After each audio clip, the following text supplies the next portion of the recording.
बिस्मिल्लाहिर्रहमानिर्रहीम। आबादगार दोस्तों अस्सलाम वालेकुम। दोस्तों इन वक्त हाजी गुलाम सरवर सां गॾु अवेस फार्म जो ही हिस्सो आहे बरहुन जे भर में उन ते मौजूदु आहियां ऐं हाजी साहब ख़ुदि गॾु आहे। मंझंदि आहे, टाक मंझंदि आहे, तक़रीबन ॾींहं 11 साढा 11 थियण वारा आहिनि ऐं हाजी खे ॾिठो त फील्ड में फिरियो पियो त पोइ असां बि त ही रोड वठी लॻियासीं त असां चयो त हाजी सां हाल अहवाल वठूं। ऐं डिस्ट्रिक्ट सांगड़ जी वॾी ज़मीदारी जंहिंमें तक़रीबन 2200-2300 एकड़ जेको आहे तो काटन लॻल आहे, उन खां सवाइ ॿिया फसल जेके आहिनि उहे बि अलॻि आहिनि। ऐं हाजी हिन इलाइक़े जो प्रोग्रेसिव ज़मीदार ऐं असांजे सथ जो साथी रहियो आहे ऐं मुख़्तलिफ़ जिन्सूं जेके आहिनि से काटन जूं लॻल आहिनि। हाजी साहब हाणे पाण जंहिं हिन जिन्स में बीठा आहियूं त हीअ BT जीन्स आहे, ठीकु आहे, जिन्स आहे, कहिड़ी ॿुधायो? BS 63 आहे ऐं हीअ अर्ली काटन आहे जेका 15 मार्च ते हिन इलाइक़े में हिननि लॻाई आहे। हाजी साहब हिन में छा पोज़ीशन आहे जेका गोगड़नि जी ऐं मुखड़ियुनि जी जेका दोस्तनि खे ॿुधायो? अस्सलाम वालेकुम आबादगार दोस्तों, अल्हम्दुलिल्लाह साईं मुखड़ियूं ऐं गोगड़ा हमारे साम्हूं आहिनि, तमामु बहितरीनु आहे। इनखे खुराक वग़ैरह बि साईं एतिरी ख़ासि कोन्हे आयल। अच्छा, हीअ एतिरो हीअ ॾेखारियो पहिरीं, पोइ हिनखे तफ़सील ॿुधायो। ॾिसो हीअ केतिरो गोगड़ो आहे जी, हिन में 8-10 गोगड़ा पका ठही चुका आहिनि। सही आहे। अच्छा, हिन जी हाणे ॿुधायो तव्हां खाद खुराक? हिनखे खाद खुराक सिर्फ़ु हिकिड़ी बोरी ॾिनल आहे, नाइट्रेट जी, अधु बोरी 23 ॾिनल आहे अञा ताईं। एसि ताईं 15 मार्च जी पोखी आहे। 15 मार्च जी पोखी आहे, यानी अधु माना बोरी हिकिड़ी बोरी हुनजी आयल आहे नाइट्रेट जी, अधु बोरी 23 जी। अच्छा अच्छा, जनरल तौर ते जेके तव्हां वटि 2-2.5 एकड़ काटन लॻाई आहे त इन में कहिड़ियूं कहिड़ियूं जिन्सूं आहिनि? असां वटि साईं मुकमल ट्रिपल जीन वैरायटियूं बि आहिनि, पाण वरी ओपियूं बि आहिनि। अक्सरियत जेका असां वटि आहे न AS 14, हा, सदाबार ऐं 111 जी आहे। उन खां पोइ मुख़्तलिफ़ जी आहे 181 आहे, BS 63 आहे, ॿियूं बि वैरायटियूं जाम पोखियल आहिनि, पर अक्सरियत 111, सदाबार, AS 14 जी आहे। अच्छा, किर्स तव्हां कयो आहे? किर्स 682 बि कयल आहे, सुठो कयल आहे। अच्छा, हा, उहो बि हिन खां बहितरीनु कंडीशन में बीठल आहे, जेको हिन सां गॾु कयल आहे।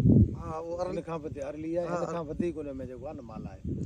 न, पर हाणे हीअ ॾिसो जेकॾहिं हिनखे बोरी 1.5 बोरी आहे, अञा किथे फेटाड़ो त कोन्हे, वण सॼा ग्रीन बीठा आहिनि। न अल्हम्दुलिल्लाह बहितरीनु बीठा। ऐं हिन साल जेको ॾिसण में आहे न साईं, जीअं गुज़िरियल साल पाण फेब्रुअरी में फसल कया त पोइ पंहिंजा गोगड़नि ते हिननि ते तयारु आहे। हींअर जेके मार्च में पंहिंजी पोखी आहे उन में बि तमामु बहितरीनु गोगड़ा, गुलबाट ऐं मार्च वारी फुटी जी तमामु पोज़ीशन तमामु माना गुज़िरियल साल खां भली ॾिसण में पई अचे। अच्छा, हिन साल तव्हां छा महसूसु कयो पिया त असांजे सिंध जो आबादगार काटन त कया, पर काटन खां वधीक सारियुनि ते वलियो वियो आहे? जी, सारियुनि त छा रेट मुनासिबु थियण जो आहे अंदेशो? घटि थींदा की इहो तव्हां हिकिड़ो आइडियो ॿुधायो? छो तव्हां रुगो ज़मीदार कोन्हे पर कारखाने वारा पायो, वापारी पायो, इन शयुनि खे असां खां वधीक तव्हां सम्झो था त असांजा आबादगार छा महसूसु करे त हीअ रेट वधंदा फुटनि जा घटि थींदा? छा जेका कणिक जी हालत ॾिसो पिया साईं, शुरू वारा जेके आहिनि न, शुरूआत में तमामु बहितरीनु रहंदी फुटी जो जेको रेट आहे। छो जो कप जो हींअर ॾिसूं था, जेका भली कप आहे 22-24 हज़ार ताईं आहे, जेका ढिली कप आहे उहा बि 16-17 हज़ार में खपे पई। ककड़नि जा सौदा 3800-4000 में थिया आहिनि। शुरूआत तमामु बहितरीनु रहंदी ऐं पुखाई बि असांजे नज़रनि में जेका आहे न हमेशह खां घटि आहे। छो जो हींअर जेको गुज़िरियल साल सारियुनि जो रेट थियो, टोटल माण्हू सारियुनि ते हलिया विया आहिनि, फुटी जी पुखाई घटि थी आहे। वरी जेकर आलमी मार्केट ॾिसूं था, सेंट वग़ैरह जेके 98 वारा उहे 74 ते बीठा आहिनि। उन हिसाब ते वरी ॾिसूं था त मुश्किल आहे।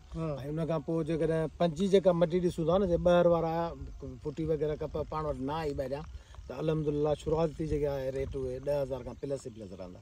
असांजे आबादगार खे जेको सिंध जो आबादगार आहे उन खे कहिड़ो मैसेज ॾींदव त हू वणनि ते केतिरी महिनत करे कीअं भरपूर पैदावार खणे?